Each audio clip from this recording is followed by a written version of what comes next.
মানুষই মানুষই সে আজকের মানুষই। ওই যে গাঁটি যাচ্ছে দেখা আইরি ক্ষেতের আড়ে, প্রান্তটি যার আধার করা সবুজ কেয়া ছাড়ে। পূবের দিকে আম কাঁঠালের বাগান দিয়ে ঘেরা, জটলা করে যাহার তলে রাখাল বালকেরা।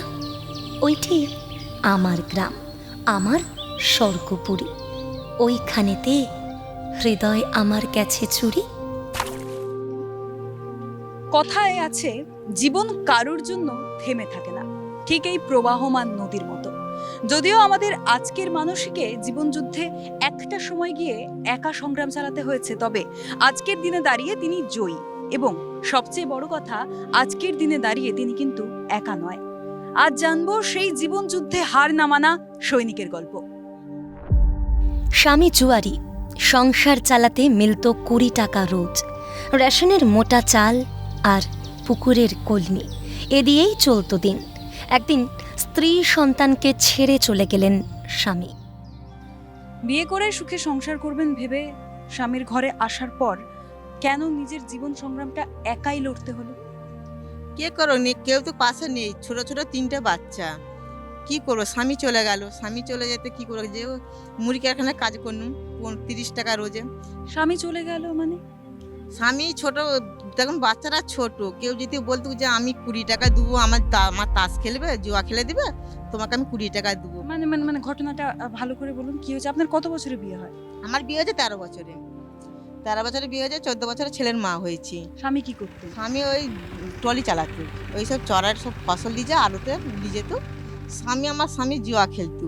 এবারে একটা মেয়ে, তখন ছোট মেয়ে, এই 1 বছরের মেয়ে, 1 বছরের মেয়ে। এবারে কি করে আমি বলতুম যে তুমি এমন করে জুয়া খেলবে, আমার সংসার চলবে কি করে?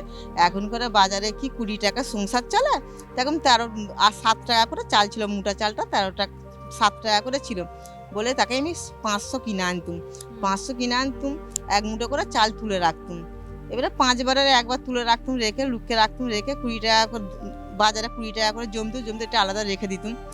250 আলু কিনে আনতুম, আর 1 হেঁটু জল তখন খালেতে ওই বর্মা কেটে আনতুম, কেঁচতে লিজে ডগ ধরে বর্মা কাটতুম, কেটে এনে কি করতুম, আলুর সাথে শাককে সিদ্ধ করে ভাতটা করে ভাত খাওয়াতুম ছেলেদের ঘরে। এই বলতে গেলে মার ধর অশান্তি, এমন করে করে দিন কাটাতো। ওই মায়েরা বৌদি তখন 2 ভাইয়ের বিয়ে হয়ে গেছিলো। এবারে এরাও তো সংসার, আমার ভাইরা তেমন কাজ করতো, উনি কাঠের কাজ করতো। এবার তারা কত দিবে, তাদেরও তো একটা একটা বাড়ছে, বাচ্চা হচ্ছে, বাড়ছে। এবারে কী করে আমি এখন মুড়ি কারখানায় কাজ করি। কাজ করলে মুড়ি কারখানায় 30 টাকা রোজে কাজ করছি। কাজ করে সে 30 টাকা রোজে কাজ করতে করতে হয় বলে একদিন খুব মারধর করলো করতে, আর সে চলে গেল। লজ্জা নারীর ভূষণ, এ বোধ হয় শুধু বিত্তবানদের জন্য। আকলিমা বেগমের একটা বই, 2টো শাড়ি কই? এভাবেই দিন কাটত, তবু ময়দান ছাড়েননি তিনি। কোনো মানুষের জীবনযাপনের জন্য সবচেয়ে 3টে জরুরি জিনিস, যেগুলো অন্ন, বস্ত্র, বাসস্থান। তার মধ্যে বাসস্থানটা নয়, বাপের বাড়ি ছিল, জোগাড় হয়ে যায়। অন্নটা কোনো মতে রোজগার করে হচ্ছিল, আর বস্ত্র, আমার কাপড় একটাও ছিল না, বস্তু একটাই ছিল। আমি গা ধুতুম, গা ধুয়ে একজনকে বলতুম যে এটা শুকনো করতে দাও, তো আমি উঠবো, বলে আজ শুকনো হয়ে যাবে, উঠে এসে সেই কাপড়টা আবার পরে বাড়ি যাব, বাড়িতে যে আবার শুকনো করতে দেবো, যা কিছু পরবো, পরে তবে সে কাপড়টা পরে আবার বাইরে বেরোবো।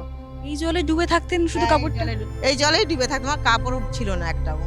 এই একটাই ছিল, ওইটা শুকনো হলে ওইটাই আবার উঠে যে আবার পরবো, কেন উন্না পরে থাকতুম বাড়িতে। 2 ছেলে 1 মেয়ে, মুখে খাবার তুলে দিতে হবে তো। লোন নিয়ে শুরু করলেন ব্যবসা। অন্তত 2 বেলা 2 মুঠো ভাত জুটল সংসারে। এখন দেখছি যে হচ্ছে না, 3টে ছেলে মেয়ে বড় হয়ে যাচ্ছে, স্কুলের প্রাইভেট দিতে হবে, স্কুলে ভর্তি করতে হবে। তখন আমি কোনো রঙের কাজে চলে গেছিলাম। রঙের কাজ করতে করতে আমাদের মহিলা সমিতি আছে ডোগরাতে, লোন নিলাম। লোন নিয়ে আমি কি কোনো কাজ দিয়ে এসে কাপড় ব্যবসা করতে রইলাম। রাত্রেবেলা এসে এসে কাপড় বিক্রি করতাম বাড়িতে। বাড়িতে সব বলে রাখতাম যে আমি কাপড় এনেছি, তুমি বিক্রি করতে। এখন 300 টাকা করে কাপড় আনতুম, আর 400 টাকা করে বিক্রি করতাম, 100 টাকা করে থাকতো আমার কাছে। ওই করে করে আজ আমি দাঁড়িয়েছি। ওই কাপড় বিক্রি করে, রঙের কাজ করে কি করব, 3টে ছেলে মেয়ে তো বড় করতে হবে, তাদের খাওয়াতে হবে, পড়াতে হবে, স্কুলে যেতে হবে। ছোট ছেলেটাকে তো পড়িয়েছি, বড় ছেলেটা পড়াতে পারিনি। মেয়েটা 7 ক্লাস অবধি পড়েছে, আর ছোট ছেলেটা 9 অবধি পড়েছে। আমি আর পড়াতে পারলাম নি, সব কাজে দিয়ে দিয়েছি। একা লড়াই শিখে গেছেন আকলিমা বেগম। ছেলেমেয়েগুলিকে মানুষ করেছেন, সকলেই মা বলতে অজ্ঞান। আমি তো একা একা থাকার হয়ে গেছে, একা একা থাকতে শিখে গেছি। তখন কি করব, এবার এক লোন নিলাম, লোন নিয়ে একটা ব্যবসা শুরু করলাম। ছোটো থেকেই ব্যবসাটা শুরু করলাম। 10 পিস 20 পিস করে কাপড় আনতুম, এখন 50টা 60টা করে কাপড় আনি, এনে বাড়িতে বসে বিক্রি করি। আর মনে হয় কোনো কিছু মেয়েদের চুড়ি পুড়ি কানের পানের এসব আছে, এই টুকটাক বসে বিক্রি করি।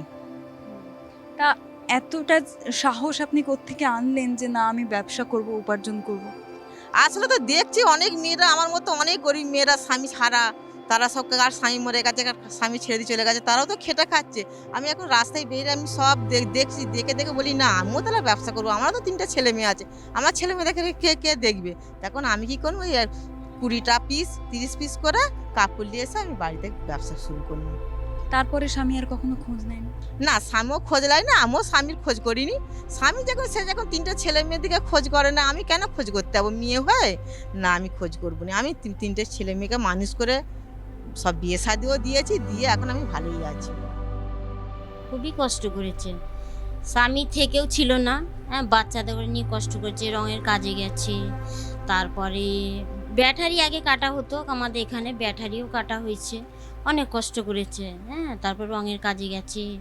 তারপর 3টে ছেলে মেয়ে ভালোই কষ্ট করেছে, কষ্ট করে সংসার করে ছাগল টাগল সবই পুষে করেছে, মুরগি হাঁস সব নিয়ে সংসারকে ভালো করে এখন একটু দাঁড়িয়েছে। সব নুন টোল নিয়েও করেছে, নিয়ে একটু দাঁড়িয়েছে। অনেক কষ্ট করে ছেলে থেকে মানুষ করেছে। আগেও অনেক অভাবে সংসার ছিল, খাওয়া দাওয়ার অসুবিধে, পড়ার অসুবিধে, আরও অসুবিধে, লোন ফোন নিয়ে এসব দোকানবাড়ি করে 3টে ছেলেকে মানুষ করেছে। অনেক কষ্ট করে এসছে, এখন আস্তে আস্তে বড় হয়েছে। এক সময় কাপড় ছিল না, খেতে পেতো না, অনেক কষ্ট পেয়েছে। স্বামী ছিল না, স্বামী চলে গেছে। আর 3টে বাচ্চাকে নিয়ে অনেক কষ্ট করেছে, ছাগল চাষ করেছে, মুরগি বলো ছাগল গরু বলো নানা রকম করেছে, করে আজ এইখানে এসছে। আমরা যাই স্কুলে সব জিনিস সব এখানে পাই, খাতা বই পেন্সিল পেন সাজগোজের জিনিস, তারপরে সেন গলাহার সব গিফটের মাল সবই পাই এখানে, কানে খাতা আরে সবই পাই। তাকে ভালোবাসে পাড়ার আর 5টি মহিলাও। সকলের সঙ্গে মিলে সুখে দুঃখে একসাথে বেঁধে বেঁধে থাকেন আকলিমা।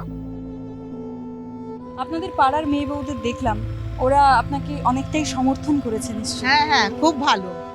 এরা নাই পিছনে না থাকলে না করতে পারতাম না। দেখতে পাচ্ছ তো সবাই আমার খুব ভালোবাসে এইখানেতে। এই জায়গাটা দেখেছো তো খুব ভালো, আর এইখানে আমাদের সবাই খুব ভালোবাসে আমাকে। এখানে আমরা বইকেবেলা হলে সব একসাথে বসে গল্প করি, বসে খুব ভালোবাসে আমরা কারে। উড়তে জানলে তিতির কি ভয় পায় আকাশকে? এখন ভালো আছেন আকলিমা, হয়ে উঠেছেন আর 5টি মেয়ের ভরসার স্থল। সব ঝড় সামলে পালন করেছেন মায়ের দায়িত্ব। একটা কথা আছে, যত আঘাত পায় মানুষ তত শক্ত হয়। আপনি বুঝতেই পারছি আঘাত পেয়ে পেয়ে আপনি অনেকটা শক্ত হয়ে গিয়েছেন। তাও কি আজকে দিনে দাঁড়িয়ে সেই পুরোনো দিনের কথা মনে পড়ে যে কতটা অসহায়তা, কতটা কষ্টের মধ্যে আপনি দিন যাপন করেছেন?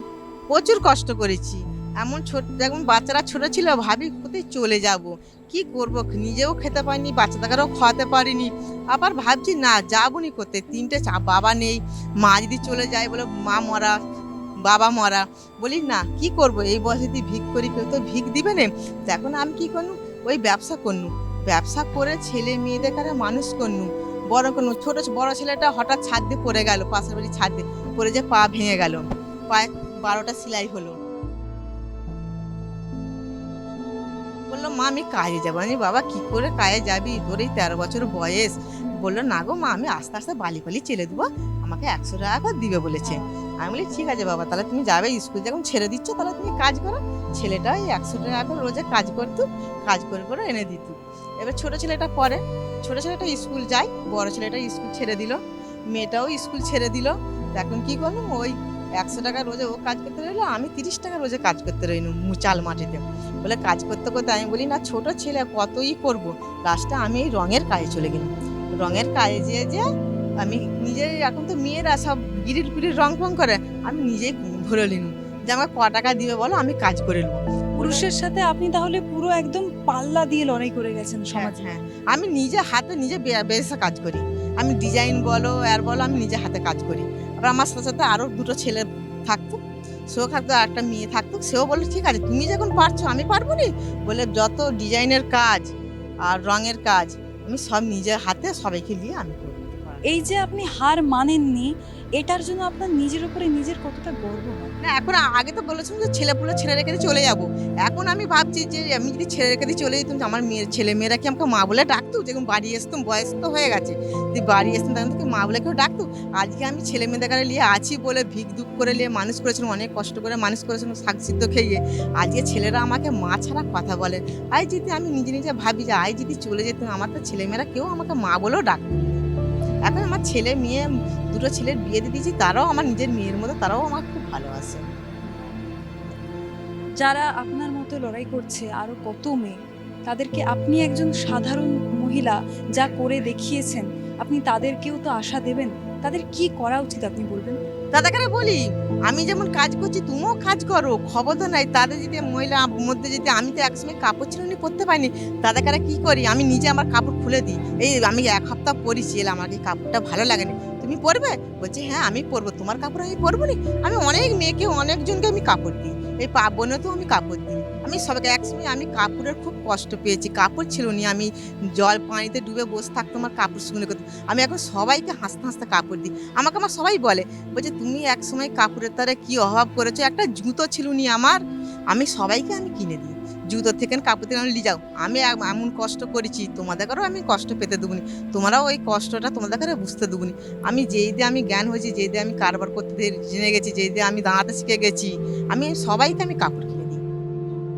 ভালো থাকুন আকলিমা বেগম। জ্যোৎস্নার রূপালী আশীর্বাদ লেগে থাকুক তার জীবনে, পূর্ণতা পাক আকলিমা বেগমের সংগ্রাম।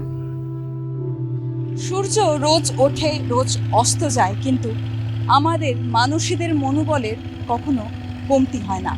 তারা জানে কি করে লড়াই করতে হয়, তারা জানে কিভাবে সমস্ত প্রতিবন্ধকতা জয় করতে হয়।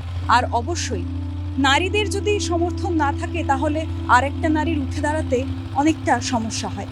এক্ষেত্রে আকলিমাদির কখনো তার আশেপাশের নারীদের সমর্থনের অভাব হয়নি, তাই তিনি আজ জীবন যুদ্ধে জয়ী। আর সমাজের বুকে এই ধরনেরই লড়াকু নারীদের নিয়ে আমাদের আজকের মানুষই।